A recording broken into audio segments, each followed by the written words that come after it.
And welcome back. It is Falcon and Winter Soldier. Now, I didn't watch the first episode when it came out Thursday/Friday because I was waiting for my girlfriend to get back home from. She's out of town at the moment. Um, and I'm noticing a slight delay. Me. It's like the most minor delay with my camera, but whatever. Um, anyway, where was it? Oh yeah, she's out of town at the moment, and I thought she's gonna be back this week, so we'd watch it together. She's gonna be gone for a few more weeks, so we're just watching it together now separately, and then we talk about it when she calls. But anyway, finally watched the Falcon and Winter Soldier. Now coming off of WandaVision, this show has a lot to live up to. Coming off of WandaVision, and I'll say this: I really liked the first episode. It also has the advantage of being slightly longer than a WandaVision because it's only 6 episodes, and the episodes seem to be longer on average than WandaVision was by actually a good margin. Like the first episode of WandaVision, I don't think even clocked in a half hour if you include credits. Whereas Falcon and Winter Soldier, including credits, clocked in at about 47 minutes, 52 minutes, or something like that. Without it, clocked still in at around 42 minutes. So much longer sit, much more to unpack. And I really liked the first episode. I really love what Marvel's doing because they're really giving us different show. What's the best way to put it? They're subverting our expectations with what we're expecting from these shows. Like when you see a Captain America type-esque show in the Captain America-esque style, you're expecting espionage, soldiers, all that cool action. But there's also the human element, and that's really what we focus on more in the first episode is the human element of everything.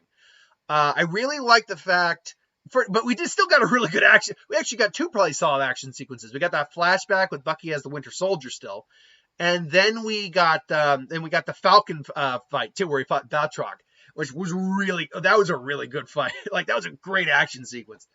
But most of this is just them trying to deal with the post-blip, post-return issues. We actually learn a lot of things going on. Rhodey made a good appearance and cameo. And him and Sam had a really good conversation about why he didn't take the shield up, which I like the fact that this comes to bite Sam in the ass. Like Steve gave him the shield because he knew he was the right choice, but he just didn't feel he was the right choice. His own guilt and everything seemed to be weighing on him, and now someone else who we actually know as U.S. Agent is clearly right now the new Captain America. Should note, I'm not 100% certain, but I think that the guy Sam saved is the U.S. agent. Because they made a point of not focusing on his face until the very end, and his face did look very similar to that soldier he saved. And if you know the U.S. agent at all, he is basically, when Cap is killed in Civil War, he's the one who takes the mantle, but he's a lot more violent and unpredictable, and he basically gives America a bad name. Like, he paints America in a bad light. So eventually, we know from the trailer, Sam's going to get the shield again. So we know he's probably going to take up the mantle of the new Captain America after the shit with the U.S. agent goes down. But we get more insight into what the Avengers are kind of like in the world a little bit. Like, Sam is kind of like a celebrity, sure. But we learn that the Avengers, when he's helping his sister try to get a loan for their boat, like it's been in the family for generations, that the Avengers weren't getting paid by anyone. Stark funded them, yes, but like in the 5 years he was gone, obviously Sam didn't accrue any sort of income. But even when he was working with the Avengers, he didn't accrue an income. Like he doesn't fully explain it, but it's like there are people's faith and all that. People, they were civil servants ultimately. They weren't getting paid for what they were doing. Stark paid for them because he had money, because he was a billionaire, because he already had money. But that's the thing, is that he pretty much paid for it. Shield also lent a hand too, but they paid for everything. The Avengers never got paid for what they did. Though I should know that Natasha and Clint probably got paid actually, I say that also. Steve, when they were part of S.H.I.E.L.D., actually probably got a paycheck. So, yeah, S.H.I.E.L.D. gave paychecks, but no, the Avengers did. Like, Thor had no use for money anyway. Banner got to work with Stark, so he was fine. And then you got Vision who didn't need money if he didn't want it. So it's like, yeah, no, the Avengers, when you talk about like the actual people, the humans, they didn't get paid, and that unfortunately hurts Sam ultimately. He says like, I got government contracts and this. I was like, yeah, bet. And unfortunately, the realization is when something's as dramatic as half the Earth's population snaps out of existence, things tighten, as he says, tighten up, they change.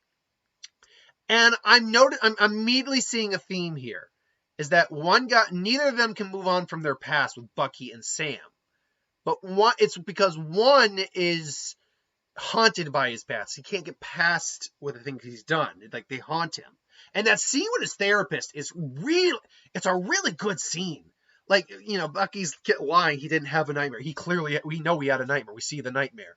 And his therapist, is not playing these games with him. And we learned that he was pardoned. He got a pardon, but it's part of his pardon that, he's trying to make these amends. We see him basically getting revenge on a Hydra lady, woman from Hydra, where he's basically trying to make amends. He basically gets her arrested because she's still part of Hydra in some way. But I like the fact that we learned that his therapist is a soldier, and she relates to that. Like, she can relate to Bucky on some level. And I think that does resonate with Bucky to a little degree. I also like the fact that I was about to move on to Bucky, but let's move on to Sam real quick. Then we move over to Sam, who, it's like, okay, when he left, things were tough, but manageable. And now it's like, because he was gone for so long, he doesn't seem to get, things have changed. Like, you guys left. I had to raise these two kids by myself. Amazing that her and the kids both survived. But I had to raise these kids by myself, and you don't know what it's like. You don't talk to me like that. And like at one point when they leave, and like Sam's like, I'm gonna get that loan no matter what. It's like, you don't seem to get it. It's like, oh, you're basically gonna do that crap even though you know I'm right. And he goes, yep. It's basically Sam not wanting to give up his past. Where it's Bucky wanting to forget the past, it's Sam not wanting to give up his. And, with the things, the family, the familiar home and things that are comfort to him. And trust me, on Sam's level, I can relate to that. I mean, there is a reason I still live in the house I've pretty much grown up in since I was like 5. Familiar. Your home is your home. And it is difficult to leave that. It's difficult. I have no doubt, unless I inherit this house someday, I will have to leave this house someday. I have no doubt about that. Unless I inherit the house and money comes my way, which anything's possible in life. I'm not saying that wouldn't happen, but I have no qualms about the realization that I may have to leave this house. I will most likely have to leave this house someday. But this is home, and also I still have student loans and stuff like that. So it helps everyone. That's why I live with my father. That's why I live with my girlfriend. That's why we live together in a house, and we pay rent and help keep the house going. So a little insight into my life. If you've ever heard my father or heard me talk about my father in the background, something like that, I do live with my father. And it's like, how old are you? He's like, yeah, I'm 31. What you want? You come at me, bro. I don't give a rat's ass if anyone judging me for that. No, I hit I just conged that a little bit, just boom, boom, yeah. No, yeah, I'm going off on I don't want to go on a tangent, so I'll just leave it at this. I really don't like people who get on, like, people in my age range case for living at home with their folks. Like, do you have any idea what the world is really like? Because maybe back in your day, you could just go out on your own and make your bones and all that. That's not how it works this day and age. Yeah, you can still try to do that, but guess what? It isn't as easy as it was back in the day. I digress. So I do like the fact, we see different sides of the same problem. I also like that we do see a little bit of Bucky's day in, day routine a little bit. Like, there's the old man who he clearly has lunch with almost every day. I don't know if he has lunch with every day, but he clearly has lunch with them more than once a week. It's like one of his only real clear friends. And it makes sense. He jokes with the girl he ended up going on the date with, that he's 106 years old, which he is. So it makes sense he would relate, like, to older men. Like, wow, that makes sense. But that sounded a little bit weird. It makes sense but it would make sense he would relate to older guys, guys that have, been around the block, had seen trouble. It would make sense that he would relate to them more than he would relate to younger people. But despite the fact too, like, he still goes on the date with the girl, and you can tell too, it's like, he's an old, and she's like, oh, that's very old fashioned of you. And they play Battleship and have drinks. I like the fact too that Bucky's just kind of hammering these beverages back, knowing that it's not going to get him drunk. He's very much like Steve. In fact, it's not going to get him drunk. But I also there's a guy I watch who does reviews on Falcon and Winter Soldier, and he made a point of saying there's a scene that just goes, oh, and I'm wondering, okay, what's that scene?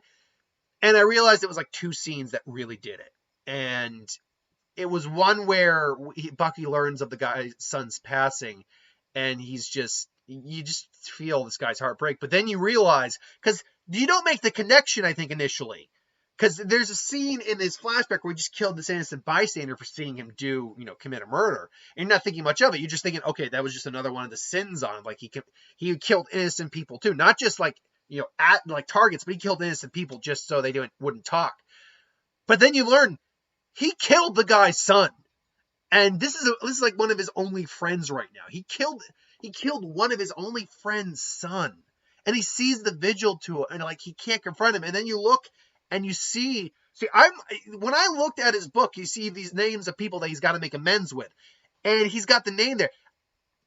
I wonder if he initially befriended the guy to make amends, and then he just forgot. He's been putting it off and just going through it, and then that got brought up. It's like, oh crap. Or if he wrote the name in, it's like, I need to make amends with this guy. And I'm really curious how that storyline's going to end with him and the guy. My guess is that the old man will actually eventually forgive him. Because, like, it's going to be something like, I have closures. Like, did you meet? Why did you kill? It's like, and Bucky will explain himself and explain who he was, and maybe there might be a brief falling out, but the guy eventually does go and meet him and just say, yeah, I don't know if we can still be friends, but I forgive you. Like, I think something like that's going to happen. We did not get any Zemo as far as we know in this episode. However, there is that one. I can't remember the name of the group. They're all the ones in mask. There's the one guy who's clearly superhuman. And the question is, and that's the big question I have, who the hell is this guy? Like, he had long hair, so we know, I don't think it's Zemo. We don't know if Zemo was still incarcerated the entire time he was in prison, or if he even got blip or dusted. I'm not calling it I don't call it the blip. I call it the dusting. Or the snap. We don't know if Zemo got snapped or dusted. But yeah, who is this character? He's superhuman. So Zemo, as far as I know, let me actually look up Zemo real quick. Is Zemo super? He's an enemy of Captain America, so he can definitely usually fight toe to toe with Cap, but that doesn't necessarily mean he's enhanced like Cap, because Cap, for all of his superhuman abilities, and he has some mild superhuman abilities. He's peak human physical condition. But for all those abilities, he is only like peak human. He's still human and all that. So regular people who are in extremely good shape, can go toe-to-toe with him in combat. So Zemo's, in the comics, his powers are slow aging, genius level intellect, master combatant, sword expert, marksman, master tactician, master of deception, influential expert. He's not superhuman. At least not in the same way like Cap or the guy we see in the scene is. So clearly this guy is someone different. Who is he? That's the question. He's not Batroc. We know that. Because there'd be no reason to hide that. We saw Batroc earlier in the. It was cool to see him back again too. I like that. George St. Pierre again, but that's pretty fun. No, we see him earlier in the episode. So there's no point on him being the guy in the mask when we already know who this character is, and we already saw him earlier. This is clearly someone they're building up.